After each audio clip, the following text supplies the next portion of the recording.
Hey everybody, just a quick video, very short.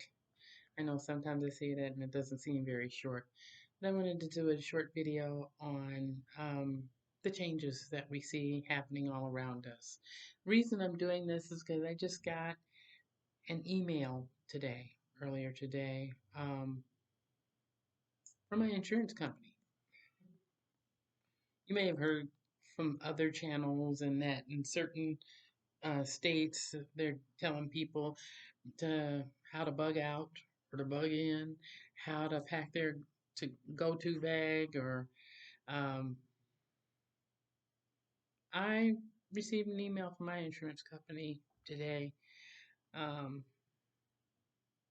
saying what to take if you evacuate in an emergency. And they start off talking about weathering a storm, a fire, or other disasters, things that I've talked about on this channel. And those videos are available, including ones where I was actually under tornado warning and was in sheltering in place.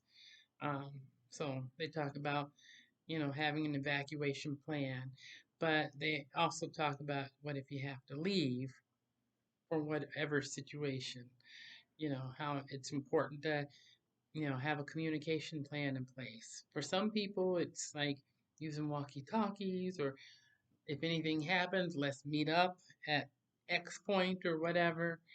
Um, there's always a possibility that cell phones will not work under those circumstances. There's no guarantee that you're going to have cell phone coverage.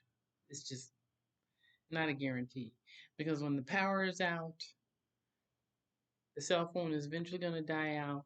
But if you're trusting on the Gwyn towers or 5G towers or whatever you want to call them to go through the storm, there's no guarantee. I mean, how many times are we sitting around at home or wherever and trying to make a telephone call or trying to order Uber or Lyft or something, and you can't get a call out? How many times have you tried to send out a text message and it says service is not available right now? Why is it not available? You paid your bill, you'd expect for the service to be available, but it's not always available. So having some other things um, may be helpful, because a time might come when the cell phones are not working, when the computers are not working. You have to already have a plan in place and have practiced it, not only just prepare with stuff, but actually practice things so that you know what to do, and you and your loved ones or your family and friends or whomever your group is, that you know what to do um, when times get tough. Um, it's important to keep those emergency supplies, which I've told you before in other videos. Having a flashlight is an emergency supply. Having batteries that are working for the flashlight. Or you can have a hand crank flashlight that doesn't need batteries. But after a while, you might find yourself getting tired of cranking it. It's just reality. There's no guarantee. If you can get those little solar lights that people put outside in their yard, the ones that you can buy at the Dollar Tree for $1.25, you can buy them at Target and other places too. But I'm just saying, Dollar Tree does have them for $1.25. Keep them in a mason jar or a larger glass jar or something where you just stick them down in that jar like they're flowers. Keep them in the windowsill. If the power goes out, when the lights go out, you'll have some light indoors. And that's important. Having a supply of cash, because the reality is, like when Hurricane Katrina happened, there was no access to money through the ATM for me here in the north, even though that happened in Louisiana. I was not able to use the ATM here in the upper Midwest.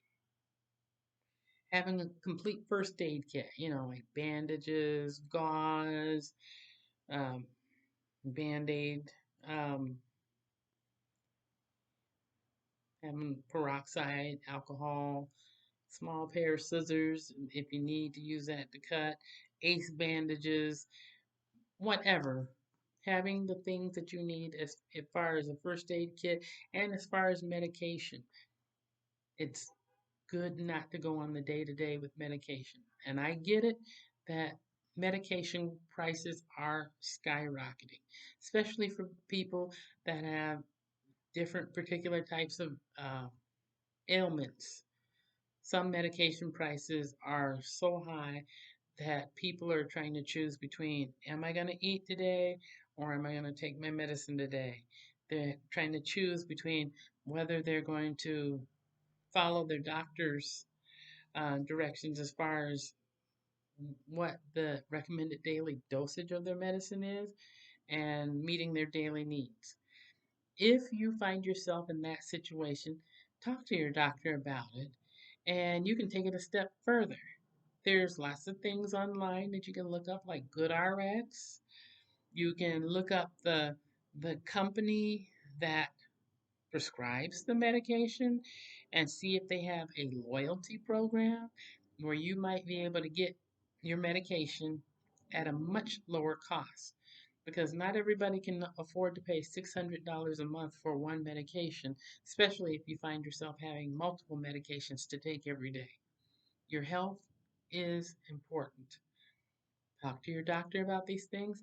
If they don't have the resources for you that you need, then you can just go online and Google things and do what you can for yourself.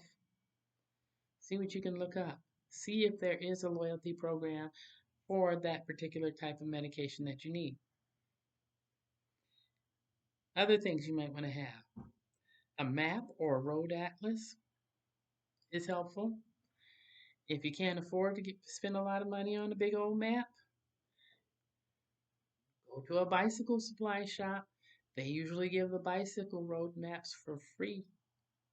Yes, for free. Right inside the door where you go to the bicycle repair area. There's a stack of them for free. Of course, it's not going to be the main road stuff. It will be roads where bicycles are riding or there's bike trails. It's something that you can at least have an option. And it's small. It's easy to put in your back pocket or your purse or your jacket or whatever. It's very small and easy to carry. And the bike roads don't change and aren't shut down as often or as quickly as the main roads are due to construction and potholes and all that. I haven't seen bike roads with potholes myself. Other things, you might want to have an extra set of keys for your cars, electric vehicle, electric bicycle, your home, whatever it may be. Um, and they have a multi-tool or all-purpose tool. You know, one that has the flathead and the Phillips screwdriver piece on there, may have Allen wrenches on there. Something that offers multiple uses. It's a good thing to just have and pack the stuff up in a backpack and leave it conveniently in a closet or somewhere close to your front door because if you have to get out of Dodge, you want to be able to do it quickly and just grab what you need and go. If you have a pet, have some extra cans of cat food or packaged up dry cat food or dog food or whatever, and some lightweight pet dishes that you can have in your bag. So when it's time to go, grab your stuff, grab your pet, get out of there. If you've heard my stories or watched my videos on what happened during the 2020 riots, the civil unrest, hopefully I don't get a copyright strike or anything for saying that because I'm not really copyrighting anything, but during that time of unrest in Minneapolis, I had already had a bag, a bug out bag. So when things started happening, ashes started raining from the sky. My My friend called and said, "Hey, I'm on my way." And I was able to put the cat in the carrier, grab my bag, and go. It's not a time to start thinking, ooh, what do I need? Do I have this? Do I have that? No, you have to be ready. Because if something goes down, you have to be ready right there. I don't care if it's an earthquake, sinkhole, you know, typhoon, tornado, a flood, whatever it is. If something goes down, you have to be ready right then. And so it's important to have these things that I'm talking about. Some other things that you may want to have are forms of identification like driver's license, passports, copies of your legal documents. Um, if you're able to have paper copies, sealed up in a baggie or whatever, put in your go bag, then that's great. Otherwise, taking a picture of your stuff and keeping it on your phone may be an option until your phone dies out, depending on the situation that's going on around you. Proof of your address, like um, utility bills or whatever, medical bills or whatever, in your name that come to you at that address. So you can say, yes, I really did live in that place. Um, Health insurance cards are also important in case you need it. Birth certificates for children or adults, anybody really nowadays, because especially now with how everything is changing and people have to have that real ID. If you got to have the real ID, you have to have your birth certificate um, and your driver's license and other information in order to get that real ID. Not everybody has it yet. They kept postponing when it was going to happen because of the pandemic, but now it's pretty much in place that everybody needs to have it by October, I believe, of this year. You also want to keep a list of important phone numbers. It's good to have a paper list or in a little journal or even a little pad notebook with the ink pen or whatever, because if your phone does zonk out, you'll still have those numbers and ways that you can try to reach out to other people, or people who may find you somewhere will be able to contact those that you love and care about. And food and water, you want to have some easy to go stuff in your bag, stuff that's non perishable. You can have like some granola bars or whatever. And over time, make sure that you replace things so that you just don't have stale granola bars from 5 years ago in your go bag. You do want to check on things and refreshing everything from time to time to keep everything up to date. Another thing you want to have, change of clothes, including underwear, socks. It's helpful. They say 3 changes of clothes, but are you climbing a mountain? And how much can you physically carry on you? If you're not able to physically carry 3 changes of clothes, then make it something simple. Pair of pants, 2 tops, or whatever. Throw in some socks, some underwear, so that you can have some clean stuff. If you can put a pair of spare pair of shoes in your bag, great. If not, when you leave, make sure you're wearing something that you can really walk in. Because if you get somewhere where the terrain is uneven or difficult to walk on, you're gonna not want to be in high heels or dress shoes or whatever. You're gonna want to be in something that you can move in. You also want to have personal care items. Deodorant, please, if you can. Um, Toothbrush, toothpaste. You might want to have a bottle of water or something. You know, toilet paper or those Wisey wipes if you can't, if you don't have room for toilet paper. Which Wisey wipes? I can find mine. They're a simple thing to do. They're small. Looks about like the size of an antacid tablet. Takes a drop of water, it expands to be toilet paper or something that you can wet really well and use as a wet wipe for your face or whatever. They're for sale on Amazon. No, I don't have an Amazon link. Um, it's just a product that I find helpful to have. You can find it in the camping section of most hardware stores or camping or sporting goods stores. It's going to cost you about $10 for a bag of 100, somewhere around that. Hopefully, the price hasn't gone up too much yet, but it's not something that you just expect to use every day. If you're thinking about getting it and using it every day, I'd say that's probably not the best use of your resources. Use toilet paper as toilet paper.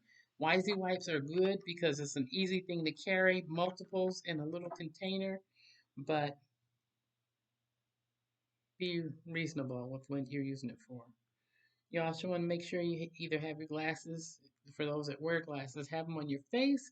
If you have a backup pair or an old prescription that you just changed from, put that in your bug out bag so that in case you end up leaving really rapidly and you forget your glasses, you'll still have something to help you see.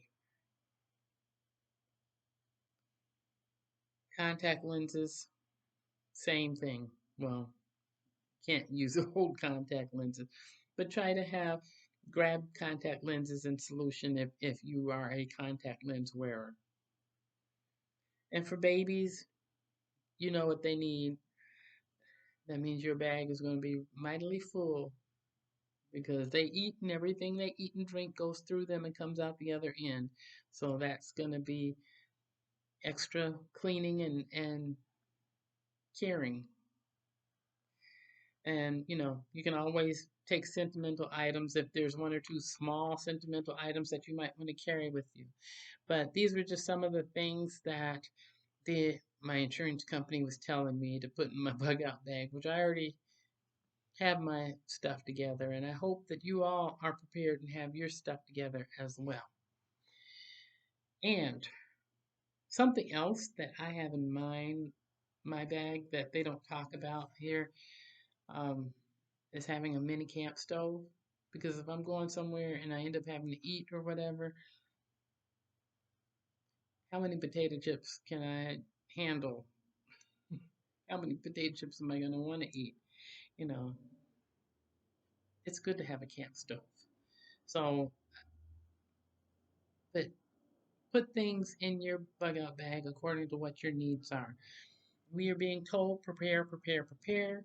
We are being told to prepare for different nuclear events. We are being told to prepare for different potential emergencies. So typically, if something is said once, it's just conversation. If it's said twice or three times or four times or more times, it's being said because it's significant and you really need to get prepared. This is what I've been saying for years, and I know people kind of get tired of hearing that. Prepare, prepare. But I've been saying that for years. And it's still important to be prepared. The it, food situation that I discussed years ago is happening now. It is happening now. Go to the store and get 4 hamburger patties for $6. 4 uncooked ground beef hamburger patties. I remember when, dot, dot, dot. Don't you remember when prices were a lot lower? See how the prices of vegetables are going up?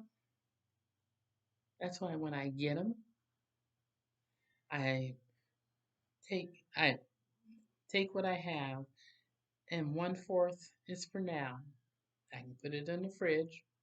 The rest of it can be dehydrated and put away for times when the need really comes. Yes, that means my onions. That means my beets, collard greens, kale, Swiss chard, broccoli, all of that. And yes, there are organizations that do freeze dried food, and I'd say go for it. Live simple, live free. They work for a company. Bill and Elizabeth work for a company where they help sell freeze dried foods to people. And they'll show you how to prepare their freeze dried foods. They've come a long way since the housing crisis of 2009. And if you haven't checked out their channel, I suggest that you check out their channel. Really, really neat couple, and God is really moving in their life. But, there's Mountain House, there's Emergency Essentials, there's all kinds of different programs, organizations that you can purchase freeze dried food from if you're not able to um, do that yourself. I don't have a freeze dryer. They're very expensive. If I had one, I would use it, but I can't afford that. Let's keep it real. But what I have is a dehydrator, and I know how to dehydrate things in the oven as well. So between my physical dehydrator on the counter and the oven, I put back. I put back stuff. Just like a squirrel preparing for the winter that's going around and they're getting their nuts and everything. They don't eat all the nuts that they gather at that one time. They took stuff and they store it away so that they have it for when the season changes and the weather becomes difficult. So that's what I'm saying. Be prepared because the change is coming. Fact is right at the door. And if you haven't started preparing yet, do yourself a favor and try not to live on the day to day. Do try to take out of the things that you have, take a portion, put away, and then have the portion to eat every day. I know it's easier to just get convenience foods. I know it's easy. And I know that it's easier to just not even think about this and to keep on living the way we're living. But sometimes we have to cut back so that we not only have what we need now, but we have what we need for the future. It's prudent, it's a good thing to operate in that way. The prudent person sees the danger coming and prepares for it. That's all I'm saying. Thank you for joining me again tonight, and I look forward to talking to you again soon. Be safe, be well, and be prepared.